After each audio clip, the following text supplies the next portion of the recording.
headset ini. Headset Rexus. Ada cahaya apa ini? Cahaya hidayah. Wah, Jadi kalau kita main game dikasih tahu. Belok kiri. luar biasa sekali ini ininya.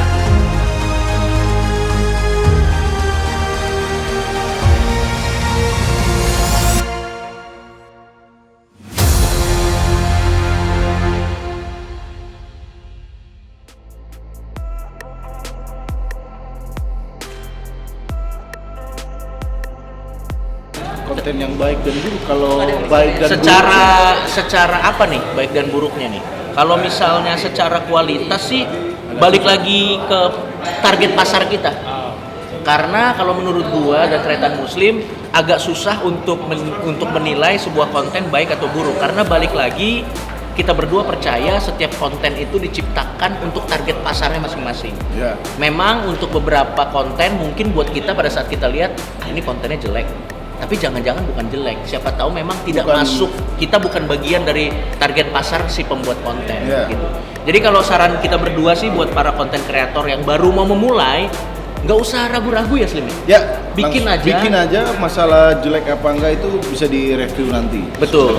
Dan yang mungkin harus tahu adalah sambil nanti bikin kontennya, sambil dipikir-pikir kira-kira target pasarnya siapa dan bikin aja sesuai dengan target pasar yang kalian mau tuju. Ya. Karena kalau mau buat konten kita tidak bisa menyenangkan semua orang. Ya, dan jangan banyakkan mikir. Iya. Keburu nggak musim YouTube nanti.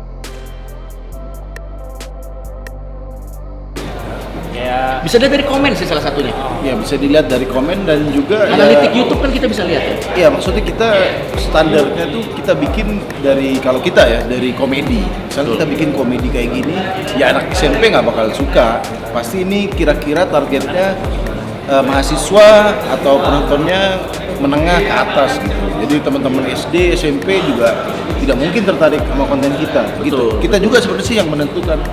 Dan mungkin kalau misalnya kita awal-awal bikin konten masih buta nih, Ya. kita nggak tahu target pasar untuk siapa. Mungkin bisa dibantu dengan lihat komen-komen satu dan lihat analitik dari YouTube-nya. Kebanyakan yang nonton kita nih umur berapa dan laki-laki atau perempuan. Mungkin dari situ bisa sedikit membantu mengarahkan kita ke pasar yang mau kita tuju. Gitu.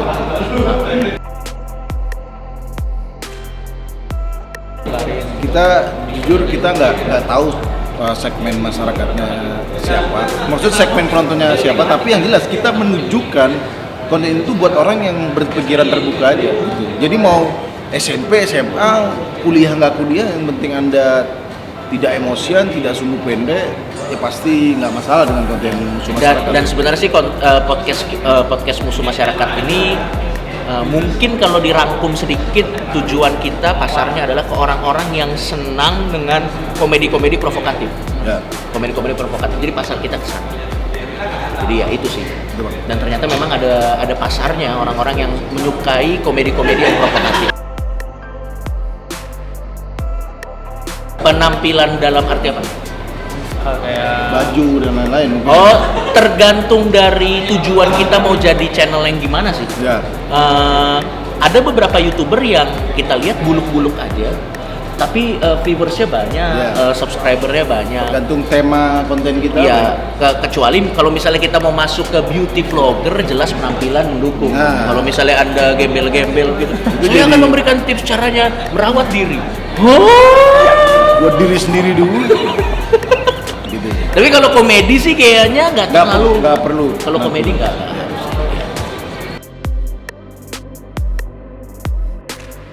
Kalau menentukan tema sih biasanya dimulai dari yang kita nyaman dulu. Ya kita suka dulu sama Kita suka dan nyaman, tema. benar. Kebetulan yang kita nggak pernah bikin konten yang nggak kita suka ya. Betul? Semuanya yang kita bikin adalah konten yang kita suka. Betul, betul. Jadi nggak usah mau bikin muluk-muluk, mulai aja dulu yang kita suka dan kita mau. Ya. Karena kalau yang kita suka dan kita bisa, biasanya kita lebih menguasai bahan dan nggak kelihatan gagap gitu kalau kita lagi bikin. Benar. Mulai aja dulu yang kita suka. Cara mengembangkannya biasanya langsung bikin dan nanti biarkan kita belajar dari trial and error. Ya, dan research sih. Ya. Research konten kita dipelajari sendiri. Betul. Oh ini kurang lucu nih. Oh ini kurang luas. Dan Ya. kita harus cari sumber referensi sebanyak-banyaknya. Dan kalau kita mau belajar harus dibikin dulu dan harus dilepas dulu ke umum, baru kita bisa mulai belajar. Ya. Karena kalau kita belum lepas ke umum, kan tidak ada second opinion dari penonton yang netral. Jadi kita nggak bisa belajar. Yang bikin pasti merasa bagus kan? Iya, kalau kita yang bikin kan kita yang menilai ini kayaknya konten terbaik di dunia. Bisa, harus dilepas ke umum Ya. dan kita bisa mengembangkannya berdasarkan komen-komen yang Ada. ada.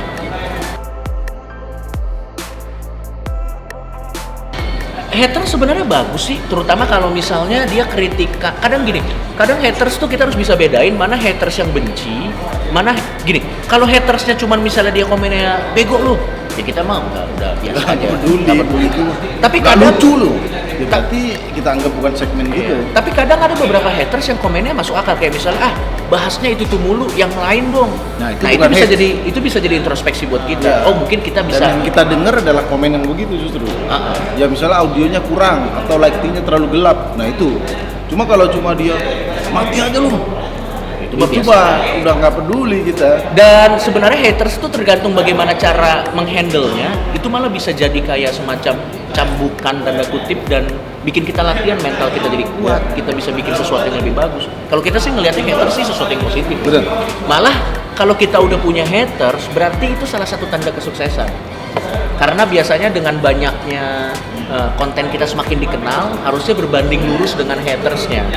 Semakin konten kita dikenal, biasanya akan ada hatersnya. Ya. Yang jadi masalah adalah kalau kontennya tidak dikenal, hatersnya makin banyak. Itu Anda berarti Introspeksi diri. Misalnya.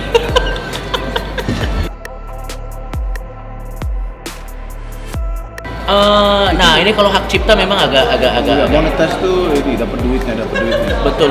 Itu juga penting juga sih kalau kita nggak munafik ya di YouTube itu juga cari duit juga. Karena kan dari monetisasi dapat duit kan buat biaya produksi, buat mau bikin konten ini kan butuh duit banyak juga. Jangan indie kita karya jual rumah. Itu penting juga ya. Maksud dari monetisasi harusnya jadi development konten kita juga. Betul. Dan buat teman-teman mungkin yang nggak tahu ya, buat beberapa YouTuber mungkin duit monetize-nya atau duit dari AdSense-nya ada yang besar, tapi buat beberapa YouTuber itu sebenarnya kecil. Kenapa? Karena dia bikin balik modal untuk beli equipment, Ya. untuk hire editor dan yang lain-lain, untuk improve kualitas kontennya sih. Jadi sebenarnya monetisasi tidak ada yang salah sih. Itu malah bagus untuk bikin kita, karena kan butuh uang juga kalau Ya. produksi.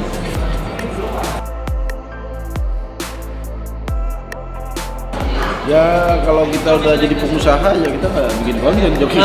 Satu hal yang kita harus berdamai bahwa memang yang namanya bergerak di industri kreatif, satu saat nanti pasti akan ada seseorang yang lebih fresh, satu saat nanti pasti akan ada seseorang yang lebih muda, satu saat nanti pasti akan ada seseorang yang datang dengan konsep-konsep yang lebih baru. Jadi yang bisa kita lakukan sekarang adalah mumpung kita masih ada dalam kondisi prima, kita berkarya sebanyak-banyaknya dan menabung.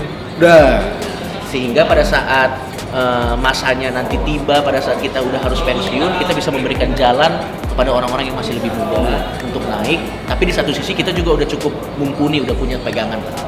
Karena yang terjadi biasanya banyak konten kreator kan, mereka kreatif lupa menabung. Sehingga pada saat ada yang muda-muda, jalannya ditutup. Aku masih miskin. Kemudian naik dulu. Malah narkoba. Jalan keluar. Jadi kalau kita sih lebih ke arah mumpung kita masih prima, kita lebih banyak menabung sih. Sampai kapan ya sebisa kita. Dan kita tidak menutup kemungkinan bahwa satu saat nanti apapun industrinya ya akan ada seseorang yang lebih muda dan lebih kreatif yang akan datang. Ya, dan itu justru menjadi challenge buat kita untuk nggak kalah sama yang muda-muda nanti. Iya.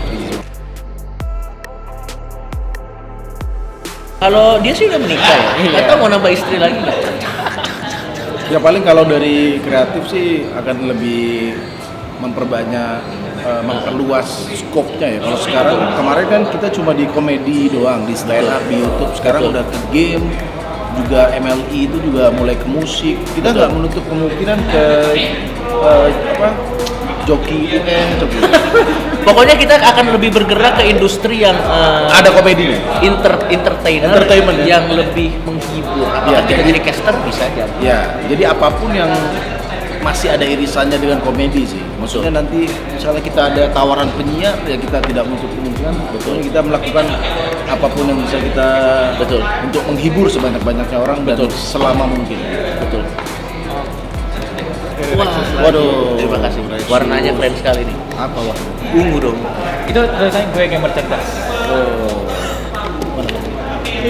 Gue gamer cerdas. Oh, Rexus. Gue gamer cerdas. Iya.